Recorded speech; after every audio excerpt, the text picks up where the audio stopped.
Lucy Westenra's diary. The 12th of September. How good they all are to me. I quite love that dear Dr. Van Helsing. I wonder why he was so anxious about these flowers. He positively frightened me. He was so fierce. And yet he must have been right, for I feel comfort from them already. Somehow, I do not dread being alone tonight, and I can go to sleep without fear. I shall not mind any flapping outside the window. Oh, the terrible struggle that I have had against sleep so often of late, the pain of the sleeplessness, or the pain of the fear of sleep, with such unknown horrors as it has for me. How blessed are some people, whose lives have no fears, no dreads, to whom sleep is a blessing that comes nightly, and brings nothing but sweet dreams. Well, here I am tonight, hoping for sleep, and lying like Ophelia in the play, with virgin crowns and maiden struments. I never liked garlic before, but tonight it is delightful. There is peace in its smell. I feel sleep coming already.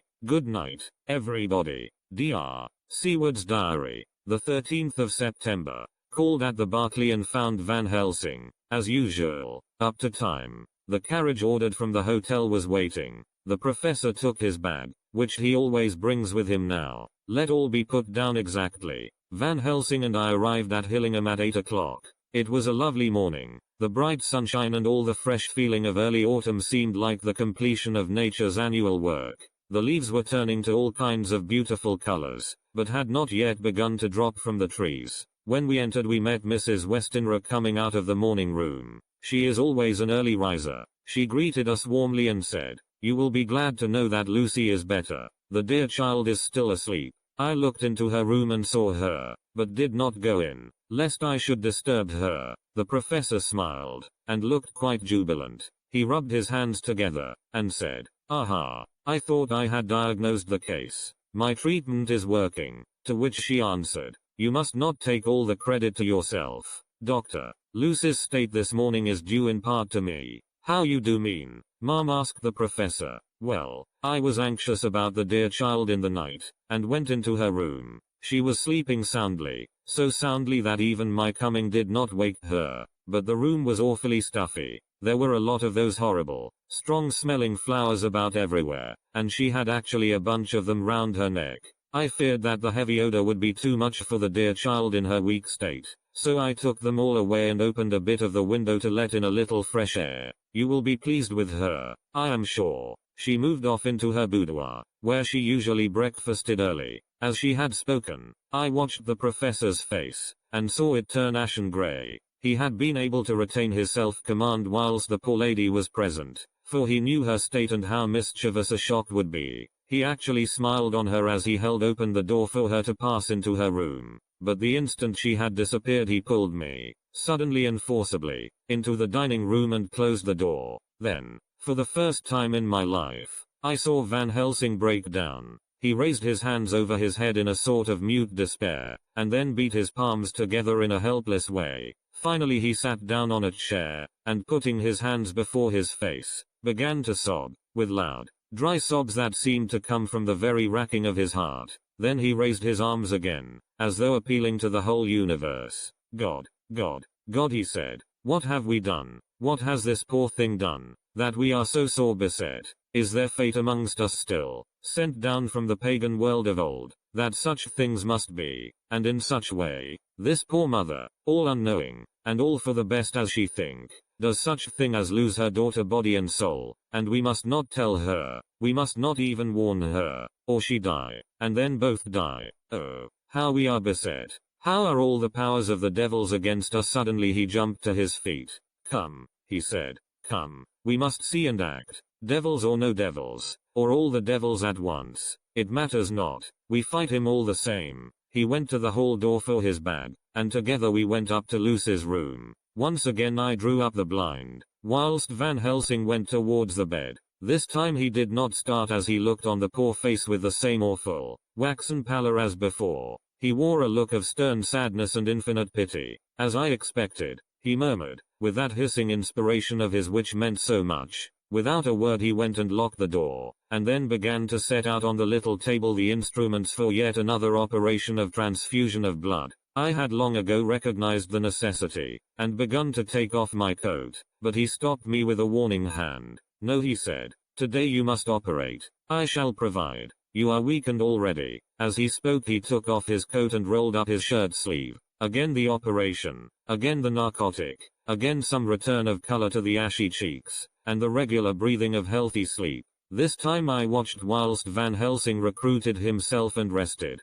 Presently he took an opportunity of telling Mrs. Westenra that she must not remove anything from Lucy's room without consulting him, that the flowers were of medicinal value, and that the breathing of their odor was a part of the system of cure. Then he took over the care of the case himself, saying that he would watch this night and the next and would send me word when to come. After another hour Lucy waked from her sleep, fresh and bright and seemingly not much the worse for her terrible ordeal. What does it all mean? I am beginning to wonder if my long habit of life amongst the insane is beginning to tell upon my own brain. Lucy Westenra's diary. The 17th of September. 4 days and nights of peace. I am getting so strong again that I hardly know myself. It is as if I had passed through some long nightmare, and had just awakened to see the beautiful sunshine and feel the fresh air of the morning around me. I have a dim half-remembrance of long, anxious times of waiting and fearing, darkness in which there was not even the pain of hope to make present distress more poignant, and then long spells of oblivion,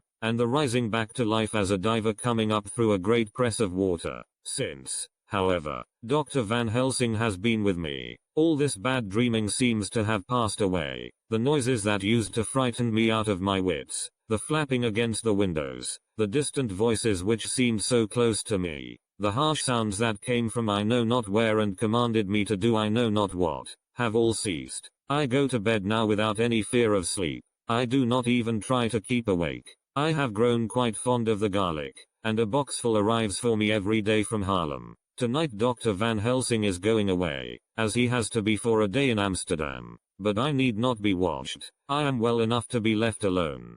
Thank God for mother's sake, and dear Arthur's, and for all our friends who have been so kind. I shall not even feel the change, for last night Dr. Van Helsing slept in his chair a lot of the time. I found him asleep twice when I awoke, but I did not fear to go to sleep again, although the boughs or bats or something napped almost angrily against the window panes. The Pall Mall Gazette, the 18th of September. The escaped wolf.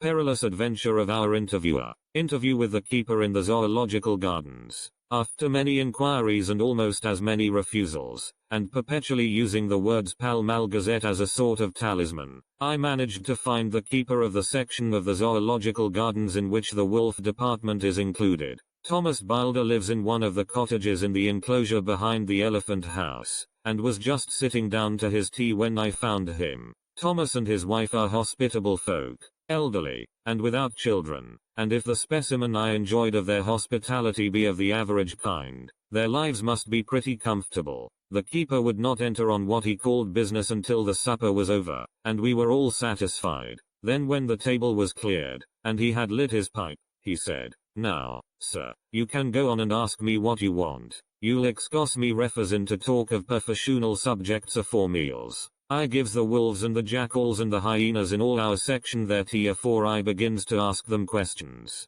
"How do you mean, ask them questions?" I queried, wishful to get him into a talkative humor. "Hittin' of them over the head with a pole is one way, scratchin' of their ears is another, when gents as is flush wants a bit of a show off to their gals. I don't so much mind the fust, the hittin' with a pole afore I chucks in their dinner, but I waits till they've had their sherry and coffee, so to speak, afore I tries on with the ear scratchin'. Mind you," he added philosophically, "there's a deal of the same nature in us as in them theer animals. Here's you a comin' and askin' of me questions about my business, and I that grumpy like that only for your bloomin' half-quid I'd a seen you blowed fust 'fore I'd answer. Not even when you asked me sarcastic like if I'd like you to ask the superintendent if you might ask me questions. Without offense did I tell yer to go to hell? You did. And when you said you'd report me for usin' of obscene language that was hittin' me over the head, but the half-quid made that all right. I weren't going to fight, so I waited for the food, and did with my owl as the wolves,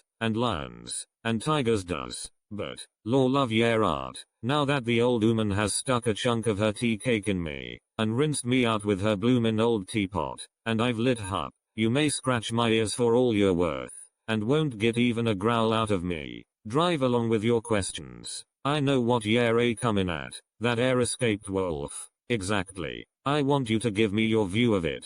Just tell me how it happened, and when I know the facts I'll get you to say what you consider was the cause of it, and how you think the whole affair will end. Alright, Governor. This here is about the old story. That wolf what we called Berserker was one of 3 grey ones that came from Norway to Jamratches, which we bought off him 4 years ago. He was a nice well-behaved wolf, that never gave no trouble to talk of. I'm more surprised at him for wanting to get out nor any other animal in the place. But, there, you can't trust wolves no more nor women. Don't you mind him, so broke in Mrs. Tom, with a cheery laugh.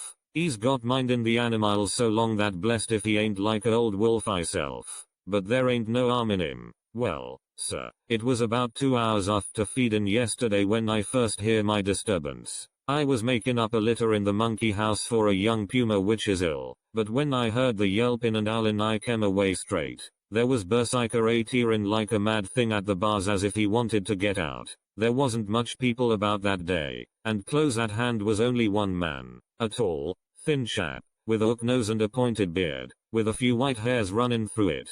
He had a hard, cold look and red eyes, and I took a sort of mislike to him, for it seemed as if it was him as they was irritated at. He had white kid gloves on his hands, and he pointed out the animals to me and says, "Keeper, these wolves seem upset at something. Maybe it's you," says I, for I did not like the airs as he give myself. He didn't get angry, as I hoped he would, but he smiled a kind of insolent smile, with a mouth full of white, sharp teeth. "Oh no, they wouldn't like me," he says. "Ah yes, they would," says I, imitating of him. "They always likes a bone or two to clean their teeth on about tea time, which you has a bag full." Well, it was a odd thing, but when the animals see us talking they lay down, and when I went over to Berserker he let me stroke his ears same as ever. That there man came over, and blessed but if he didn't put in his hand and stroke the old wolf's ears too. "Take care," says I. "Berserker is quick." "Never mind," he says. "I'm used to 'em. Are you in the business yourself?" I says, taking off my hat, for a man what trades in wolves, etc., is a good friend to keepers. "No," says he, "not exactly in the business, but I have made pets of several," and with that he lifts his hat as polite as a lord, and walks away. Old Berserker kept looking after him till he was out of sight, and then went and lay down in a corner and wouldn't come out the ole heavening. Well, last night, so soon as the moon was up, the wolves here all began howling. There warn't nothing for them to howl at. There warn't no one near, except someone that was evidently calling a dog somewheres out back of the gardings in the park road. Once or twice I went out to see that all was right, and it was, and then the howling stopped. Just before 12 o'clock I just took a look round afore turning in, and, bust me, but when I came opposite to old Berserker's cage I see the rails broken and twisted about and the cage empty. And that's all I know for certain. Did anyone else see anything? One of our gardeners was comin' home about that time from Harmony, when he sees a big grey dog comin' out through the guarding edges. At least, so he says, but I don't give much for it myself. For if he did he never said a word about it to his missus when he got home, and it was only after the escape of the wolf was made known, and we had been up all nighter, hunting of the park for Berserker, that he remembered seeing anything. My own belief was that the Harmony had got into his head. Now, Mr. Boulder, can you account in any way for the escape of the wolf? "Well, sir," he said with a suspicious sort of modesty, "I think I can, but I don't know as how you'd be satisfied with the theory." "Certainly I shall. If a man like you, who knows the animals from experience, can't hazard a good guess at any rate, who is even to try? Well then, sir, I accounts for it this way. It seems to me that wolf escaped, simply because he wanted to get out." From the hearty way that both Thomas and his wife laughed at the joke I could see that it had done service before, and that the whole explanation was simply an elaborate sell. I couldn't cope in badinage with the worthy Thomas, but I thought I knew a surer way to his heart, so I said, "Now, Mr. Boulder, we'll consider that first half sovereign worked off, and this brother of his is waiting to be claimed when you've told me what you think will happen." "Right wha, sir," he said briskly. "Ye'll excuse me, I know, for a chaffin' of ye, but the old woman here winked at me, which was as much as telling me to go on." "Well, I never said the old lady. My opinion is this, that wolf is hiding of, somewheres. The gardener what didn't remember said he was a galloping northward faster than a horse could go, but I don't believe him. 4. Yes sir, wolves don't gallop no more nor dogs does, they not being built that way. Wolves is fine things in a storybook, and I dare say when they gets in packs and does be chivying something that's more afeared than they is they can make a devil of a noise and chop it up, whatever it is. But, Lord bless you, in real life a wolf is only a low creature, not half so clever or bold as a good dog, and not half a quarter so much fight in him. This one ain't been used to fightin' or even to providin' for hisself, and more like he's somewhere round the park a hidin' and a shiverin' of, and, if he thinks at all, wonderin' where he is to get his breakfast from, or maybe he's got down some area and is in a coal cellar. My eye, won't some cook get a rum start when she sees his green eyes a shining at her out of the dark? If he can't get food he's bound to look for it, and mayhap he may chance to light on a butcher's shop in time. If he doesn't, and some nursemaid goes a walking off with a soldier, Levin of the infant in the perambulator, well, then I shouldn't be surprised if the census is one babby the less. That's all. I was handing him the half-sovereign, when something came bobbing up against the window, and Mr. Bilder's face doubled its natural length with surprise. God bless me, he said, if there ain't old Berserker come back by myself. He went to the door and opened it, a most unnecessary proceeding it seemed to me. I have always thought that a wild animal never looks so well as when some obstacle of pronounced durability is between us. A personal experience has intensified rather than diminished that idea. After all, however, there is nothing like custom, for neither Bilder nor his wife thought any more of the wolf than I should of a dog. The animal itself was as peaceful and well behaved as that father of all picture wolves, Red Riding Hood's quondam friend, whilst moving her confidence in masquerade. The whole scene was an unutterable mixture of comedy and pathos. The wicked wolf that for half a day had paralyzed London and set all the children in the town shivering in their shoes, was there in a sort of penitent mood, and was received and petted like a sort of vulpine prodigal son. Old Bilder examined him all over with most tender solicitude, and when he had finished with his penitent said, "There, I knew the poor old chap would get into some kind of trouble. Didn't I say it all along? Here's his head all cut and full of broken glass. He's been getting over some bloomin' wall or other. It's a shame that people are allowed to top their walls with broken bottles. This here's what comes of it. Come along, Berserker." He took the wolf and locked him up in a cage, with a piece of meat that satisfied, in quantity at any rate, the elementary conditions of the fatted calf, and went off to report. I came off, too, to report the only exclusive information that is given today regarding the strange escapade at the zoo. Dr. Seward's diary. The 17th of September, I was engaged after dinner in my study posting up my books, which, through press of other work and the many visits to Lucy, had fallen sadly into arrear. Suddenly the door was burst open, and in rushed my patient, with his face distorted with passion. I was thunderstruck, for such a thing as a patient getting of his own accord into the superintendent's study is almost unknown. Without an instant's pause he made straight at me. He had a dinner knife in his hand, and, as I saw he was dangerous, I tried to keep the table between us. He was too quick and too strong for me, however, for before I could get my balance he had struck at me and cut my left wrist rather severely. Before he could strike again, however, I got in my right and he was sprawling on his back on the floor. My wrist bled freely, and quite a little pool trickled onto the carpet. I saw that my friend was not intent on further effort, and occupied myself binding up my wrist, keeping a wary eye on the prostrate figure all the time. When the attendants rushed in, and we turned our attention to him, his employment positively sickened me. He was lying on his belly on the floor licking up, like a dog, the blood which had fallen from my wounded wrist. He was easily secured, and, to my surprise, went with the attendants quite placidly, simply repeating over and over again, "The blood is the life. The blood is the life. I cannot afford to lose blood just at present. I have lost too much of late for my physical good, and then the prolonged strain of Lucy's illness and its horrible phases is telling on me. I am overexcited and weary, and I need rest, rest, rest. Happily Van Helsing has not summoned me, so I need not forego my sleep.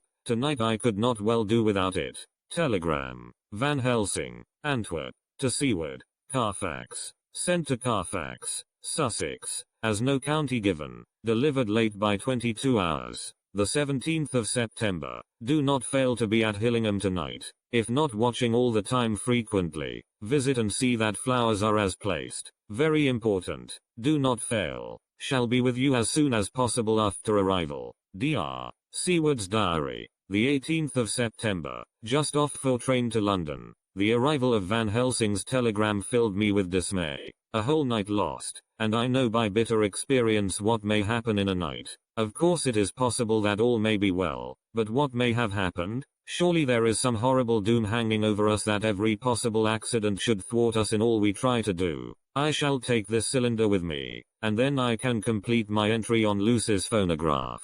Memorandum left by Lucy Westenra. The 17th of September, night. I write this and leave it to be seen, so that no one may by any chance get into trouble through me. This is an exact record of what took place tonight. I feel I am dying of weakness, and have barely strength to write, but it must be done if I die in the doing. I went to bed as usual, taking care that the flowers were placed as Dr. Van Helsing directed, and soon fell asleep. I was waked by the flapping at the window, which had begun after that sleepwalking on the cliff at Whitby when Mina saved me, and which now I know so well. I was not afraid, but I did wish that Dr. Seward was in the next room, as Dr. Van Helsing said he would be, so that I might have called him. I tried to go to sleep, but could not. Then there came to me the old fear of sleep, and I determined to keep awake. Perversely sleep would try to come then when I did not want it. So, as I feared to be alone, I opened my door and called out, "Is there anybody there?" There was no answer. I was afraid to wake mother, and so closed my door again. Then outside in the shrubbery I heard a sort of howl like a dog's, but more fierce and deeper. I went to the window and looked out, but could see nothing, except a big bat, which had evidently been buffeting its wings against the window. So I went back to bed again, but determined not to go to sleep. Presently the door opened, and mother looked in, seeing by my moving that I was not asleep, came in, and sat by me. She said to me even more sweetly and softly than her wont, "I was uneasy about you, darling, and came in to see that you were all right. I feared she might catch cold sitting there, and asked her to come in and sleep with me. So she came into bed, and lay down beside me. She did not take off her dressing gown, for she said she would only stay a while and then go back to her own bed. As she lay there in my arms, and I in hers, the flapping and buffeting came to the window again. She was startled and a little frightened, and cried out, 'What is that?' I tried to pacify her, and at last succeeded, and she lay quiet, but I could hear her poor dear heart still beating terribly. After a while there was the low howl again out in the shrubbery, and shortly after there was a crash at the window, and a lot of broken glass was hurled on the floor. The window blind blew back with the wind that rushed in, and in the aperture of the broken panes there was the head of a great, gaunt grey wolf. Mother cried out in a fright, and struggled up into a sitting posture, and clutched wildly at anything that would help her. Amongst other things, she clutched the wreath of flowers that Dr. Van Helsing insisted on my wearing round my neck, and tore it away from me. For a second or two she sat up, pointing at the wolf, and there was a strange and horrible gurgling in her throat. Then she fell over, as if struck with lightning, and her head hit my forehead and made me dizzy for a moment or two. The room and all round seemed to spin round. I kept my eyes fixed on the window, but the wolf drew his head back, and a whole myriad of little specks seemed to come blowing in through the broken window, and wheeling and circling round like the pillar of dust that travelers describe when there is a simoon in the desert. I tried to stir, but there was some spell upon me, and dear mother's poor body, which seemed to grow cold already, for her dear heart had ceased to beat, weighed me down, and I remembered no more for a while. The time did not seem long, but very, very awful, till I recovered consciousness again. Somewhere near, a passing bell was tolling, the dogs all round the neighborhood were howling, and in our shrubbery, seemingly just outside, a nightingale was singing. I was dazed and stupid with pain and terror and weakness, but the sound of the nightingale seemed like the voice of my dead mother come back to comfort me. The sound seemed to have awakened the maids, too, for I could hear their bare feet pattering outside my door. I called to them, and they came in, and when they saw what had happened, and what it was that lay over me on the bed, they screamed out. The wind rushed in through the broken window, and the door slammed to. They lifted off the body of my dear mother, and laid her, covered up with a sheet, on the bed after I had got up. They were all so frightened and nervous that I directed them to go to the dining room and have each a glass of wine. The door flew open for an instant and closed again. The maid shrieked, and then went in a body to the dining room, and I laid what flowers I had on my dear mother's breast. When they were there I remembered what Dr. Van Helsing had told me, but I didn't like to remove them, and, besides, I would have some of the servants to sit up with me now. I was surprised that the maids did not come back. I called them, but got no answer, so I went to the dining room to look for them. My heart sank when I saw what had happened. They all four lay helpless on the floor, breathing heavily. The decanter of sherry was on the table half full, but there was a queer, acrid smell about. I was suspicious, and examined the decanter. It smelt of laudanum, and looking on the sideboard, I found that the bottle which mother's doctor uses for her, did use, was empty. What am I to do? What am I to do? I am back in the room with mother. I cannot leave her, and I am alone, save for the sleeping servants, whom someone has drugged, alone with the dead. I dare not go out, for I can hear the low howl of the wolf through the broken window. The air seems full of specks, floating and circling in the draft from the window, and the lights burn blue and dim. What am I to do? God shield me from harm this night. I shall hide this paper in my breast, where they shall find it when they come to lay me out. My dear mother gone. It is time that I go too. Goodbye, dear Arthur. If I should not survive this night, God keep you, dear, and God help me.